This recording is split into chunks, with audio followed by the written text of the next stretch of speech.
Hello बच्चों, आप सबका आपके अपने चैनल गोविंद मैथ लेक्चर्स में एक बार फिर से स्वागत है। तो प्रिय विद्यार्थियों, आज की इस क्लास में हम कक्षा 6 और 7 गणित विषय की वर्कबुक 2023-24 के कार्यपत्रक 107 को हल करना सीखेंगे। बच्चों, आज की इस कार्यपत्रक में हम बिंदु रेखा, किरण, रेखाखंड, समांतर और प्रतिच्छेदी रेखाओं के बारे में और फिर पैमाना पढ़ने से संबंधित समझ को विकसित कर पाएंगे। ठीक है, तो देखो बच्चों, पहला प्रश्न है मिलान कीजिए। तो बच्चों, जो पहला आपको दिख रहा है ये क्या है बच्चों? ये एक बिंदु है। क्या है बच्चों? जो पहली आकृति आपके सामने है बच्चों, ये क्या है बच्चों? ये एक बिंदु है। ठीक है, आगे बच्चों दूसरा है बच्चों, जो दूसरी आकृति है वो है बच्चों किरण। क्या है? किरण। अब बच्चों किरण की परिभाषा क्या होती है? तो बच्चों किरण वह क्या है बच्चों? किरण वह रेखा है जिसका प्रारंभिक बिंदु यानी कहां से शुरू हो रही है ये तो हमें पता है, लेकिन कहां पर खत्म होगी ये हमें पता नहीं है। किरण बच्चों वह रेखा है जिसका प्रारंभिक बिंदु हमें क्या होता है बच्चों? जिसका प्रारंभिक बिंदु हमें पता होता है लेकिन अंतिम बिंदु पता नहीं होता है। तो वह रेखा जिसका प्रारंभिक बिंदु पता होता है लेकिन अंतिम बिंदु पता नहीं होता है, उसे कहते हैं बच्चों किरण। अगला है तीसरा चित्र बच्चों। तीसरे चित्र में एक रेखा दोनों तरफ बढ़ रही है। तो बच्चों ये क्या है? ये है बच्चों रेखा। बच्चों रेखा जिसकी प्रारंभिक और अंतिम बिंदु के बारे में हमें कोई जानकारी नहीं होती है कि ये कहां से शुरू हो रही है और कहां पर खत्म हो रही है, इसके बारे में बच्चों में कोई जानकारी नहीं होती है, उसे कहते हैं रेखा। चौथी आकृति है बच्चों, ये है रेखाखंड। बच्चों इसमें हमें पता चल रहा है कि इसकी शुरुआत कहां से हो रही है और इसकी समाप्ति कहां पर हो रही है।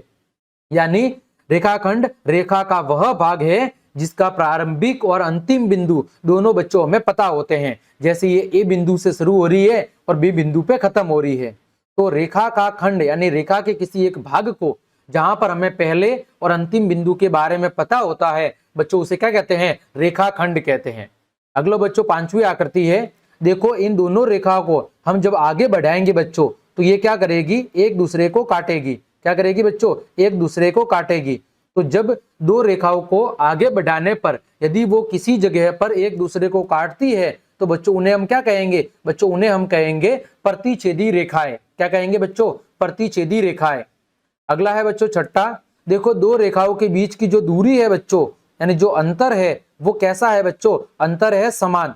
और जब दो रेखाओं के बीच का अंतर समान है तो बच्चों उन्हें हम क्या कहते हैं? उन्हें कहते हैं बच्चों समांतर रेखाएं। क्या कहते हैं बच्चों? समांतर रेखाएं। क्योंकि इन रेखाओं को आगे बढ़ाने पर बच्चों ये कभी भी एक दूसरे को प्रतिच्छेद नहीं करेगी यानी काटेगी नहीं। कारण क्या है? कि दोनों के बीच का अंतर है वो सदैव और सदैव समान है। तो बच्चों ऐसी रेखाओं को कहते हैं समांतर रेखाएं। ठीक है, आगे बढ़ते हैं बच्चों। प्रश्न संख्या 2। नीचे आपको पैमाना का चित्र दिया गया है। आपको एरो यानी तीर के निशान से पढ़कर बताना है कि तीर का निशान कितने सेंटीमीटर पर है। देखो बच्चों पहले चित्र में कितने सेंटीमीटर पर है? 5 सेंटीमीटर पर।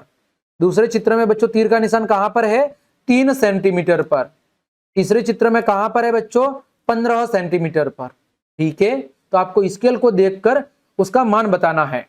आगे बच्चों प्रश्न संख्या 3। दिए गए मान का पैमाने पर निशान लगाना है। पहला है बच्चों 5 सेंटीमीटर। तो बच्चों 5 सेंटीमीटर कहां पर है? देखो यहां पर आपको एक तीर का निशान बना देना है 5 सेंटीमीटर पर। दूसरा है 10 सेंटीमीटर। बच्चों 10 सेंटीमीटर पर आपको एक तीर का निशान बनाना है। फिर है बच्चों 7 सेंटीमीटर। तो आपको 7 सेंटीमीटर पर एक तीर का निशान बना देना है।